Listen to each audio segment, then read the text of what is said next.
में हाजिर है। नाज़रीन, इस वक्त हमारे साथ 20 साल आयज़ा मौजूद है।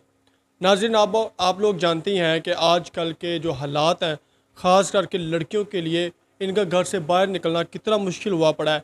नौकरी करने के लिए इनकी क्या रिक्वायरमेंट्स पूरी करनी पड़ती है आगे लोगों को, वो भी आप लोगों को यह कहानी बताती है। और इनकी एक लड़के से शादी हो जाती, कैसी होती है, वो लड़का इनको इस्तेमाल करके टिश्यू पेपर की तरह इस्तेमाल करता है और वो छोड़ देता है।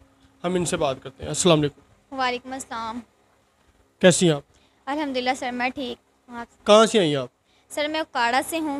2 साल हो गए हैं मैं लाहौर शिफ्ट हुई हूँ। और फिर मेरी फैमिली मेम्बर्स का भी इशू था क्योंकि उकाड़ा में बिल्कुल कारोबार नहीं था। और हमने यही सोचा कि लाहौर चले जाएँ। हम पापा ने ना बैंक का लोन लिया हुआ था। हमने ये सोचा कि चलो हम एक साथ काम करेंगे तो पापा का हाथ कुछ सेटअप ठीक हो जाएगा।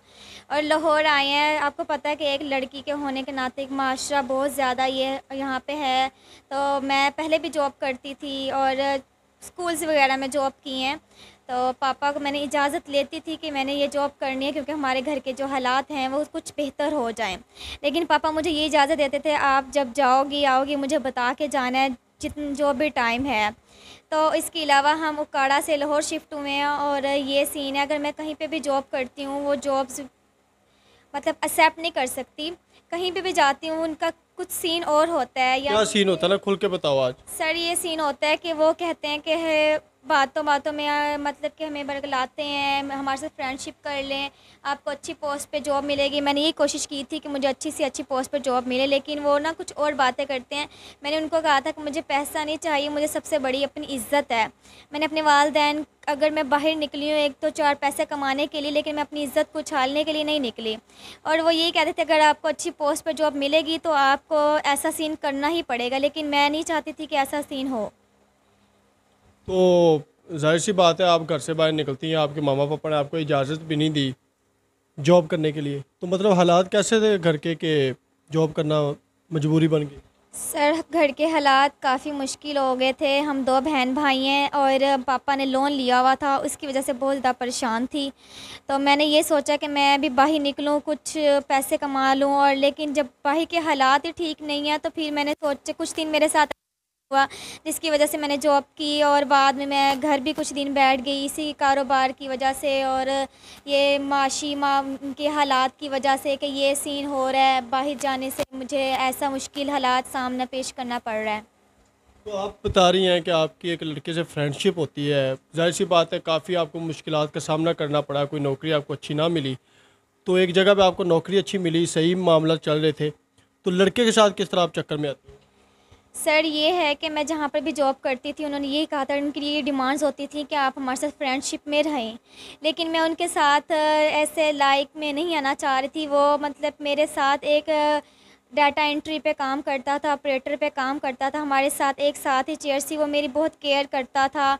उसने मेरे साथ 3-4 मंथ काम किया है। उसने मुझे काफ़ी अच्छी बात समझाता था, जो भी है घर के माशी मामलात की वजह से। तो मैं भी उसे लाइक करने लग गई और आहिस्ता आहिस्ता मैंने उससे काफ़ी बार पूछा था कि आप ना घर वालों से बात करें, हम एक दूसरे के निकाह में आते हैं, लेकिन वो मुझे अच्छा रिस्पॉन्स नहीं कर रहा था।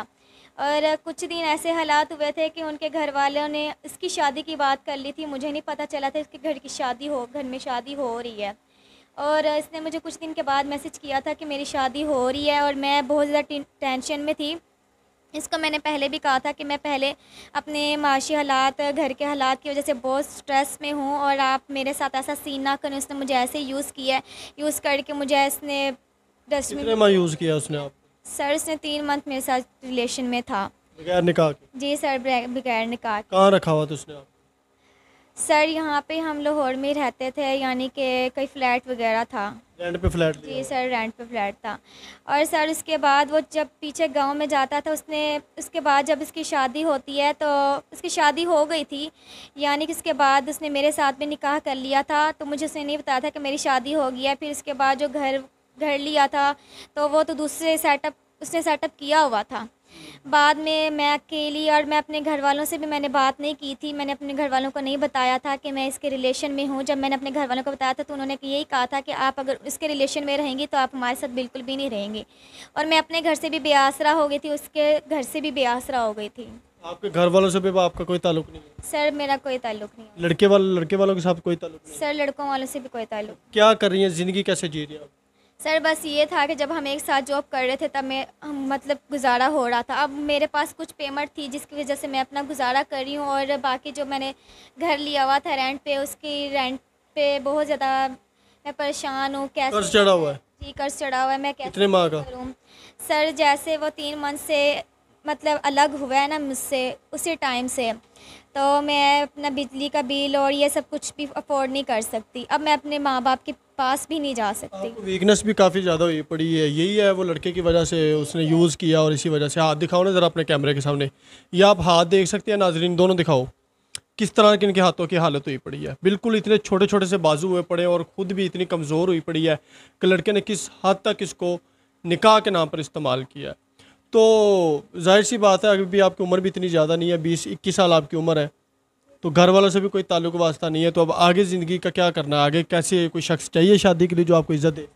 जी सर मुझे चाहिए, मुझे बहुत नीड है, लेकिन ऐसा नहीं चाहिए अच्छा मतलब कि मिलेगा केयरफुल। जैसे कि लोग बातें करते हैं लेकिन वैसे होते नहीं हैं। अब केयरफुल होगा, मेरे साथ चलने वाला होगा तो मैं भी उसके साथ चलूँगी। ज़ाहिरी बात है कि हमने हर मामले में शादी करनी ही है। कैसा शख्स चाहिए? इज़्ज़त देने वाला हो या वो प्यारा खूबसूरत हो, पैसों वाला हो? सर मुझे प्यारा खूबसूरत बिल्कुल भी नहीं चाहिए। मुझे सबसे पहले मेन पॉइंट पे इज़्ज़त की बात है। इज़्ज़त वाला चाहिए। जी सर। तो आप बगैर किसी डिमांड के कोई आपका वो कर्ज भी उतारता है और आपको वो साबित करता है कि मैं आपके साथ पूरी ज़िंदगी गुजारूंगा, तो शादी कर लेंगे? जी सर फिर मैं शादी कर लूँगी। एंड पे कोई पैगाम देना चाहती हैं आपके माँ बाप को? तो मैं बिल्कुल गलत नहीं कहूँगा कि उन्होंने आपको घर से निकाला, अलग किया, वो तो बिल्कुल ठीक थे, उन्होंने फ़ैसला अपना ठीक किया था। उन्होंने आपको मना भी किया था कि हमारे रिश्तेदारों से बाहर शादी ना करना, फिर भी आपने उनकी बातों में आकर ऐसा काम किया। सर अब थोड़ी बहुत ही तो शर्म महसूस हो रही हो।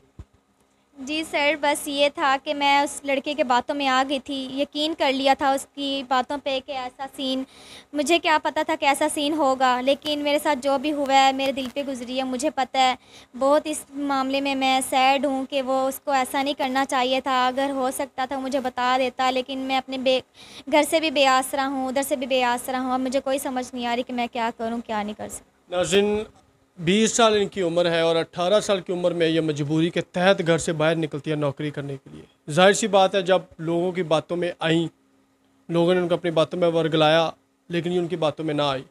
फिर इसकी उम्र का इसको लड़का मिला, उसने तमाम हदें पार कर दी इनको इस्तेमाल करने के चक्करों में। 3 माह इनको इस्तेमाल किया, इनके जिस्म के साथ खेला, इनको नोचा और ख़ुद दूसरी शादी कर ली और इसको इसके हालात पर छोड़ दिया। तो आप तमाम लोगों से यही रिक्वेस्ट करूँगा कि ऐसी माएँ बहनें जो भी वीडियोस में आती हैं, इनको सिर्फ 2 चीज़ों की ज़रूरत होती है, तहफ़्फ़ुज़, इज़्ज़त, जो कि वो आप दे सकते हैं। आप इनके साथ निकाह करके एक इस्लामी तरीके के मुताबिक दुनिया भी कमा सकते हैं और आखिरत भी कमा सकते हैं। हमारी वजह से अगर पाकिस्तान की जो बेसहारा औरतें हैं, लड़कियां हैं, उनका आगे निकाह हो जाता है, उनकी मजबूरियां ख़त्म हो जाती हैं, कुछ उनके हालात तंग होते हैं, उनका थोड़ा बहुत कर्ज होता है वो उतर जाता है, तो मेरा ख्याल है कि हमारे पाकिस्तान में गुर्बत होने के चांसेस बिल्कुल ख़त्म हो सकते हैं। कुछ लोग होते हैं वो तंग करते हैं, गंदी बातें करते हैं, उन लोगों को भी पैगाम है कि आप लोगों के घर में भी माएँ बहनें हैं। बाय मैसेज पे, बाय कॉल पे इस तरह से किसी को तंग करना कोई फ़ायदा हासिल नहीं होगा। आप लोग अपने मुसलमान होने का हक़ गवा रहे होते हैं। तंग ना कीजिएगा, जो शख्स शादी करना चाहता है वो ज़रूर रब्ता करे, ताकि हमारी वजह से और आपकी वजह से इनको तहफ़्फ़ुज़ मिले, इनको छत मिले,